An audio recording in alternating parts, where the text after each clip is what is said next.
ముగ్గురుంటే 45,000 ఇస్తాను, నలుగురుంటే 60,000 ఇస్తానని చెప్పి మరి చంద్రబాబు నాయుడు గారు చెప్పడం జరిగింది.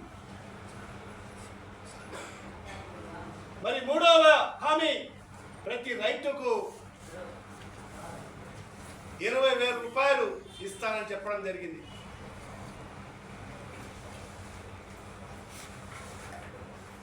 మరి ఐదవ హామీ ప్రతి మహిళకు 18 ఏళ్ళు నిండిన ప్రతి ఒక్కరికి నెలకు 15,000 అంటే సంవత్సరానికి 18,000 రూపాయలు ఇస్తానని చెప్పడం జరిగింది. మరి ఈ రకంగా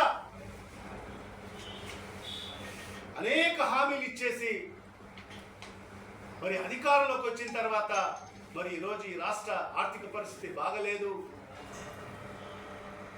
నేను ఈ హామీలు నెరవేర్చలేనని చెప్పడం ఎంతవరకు సమంజసమో ఒక్కసారి రాష్ట్ర ప్రజలందరూ కూడా ఆలోచన చేయాల్సిన అవసరం ఉంది.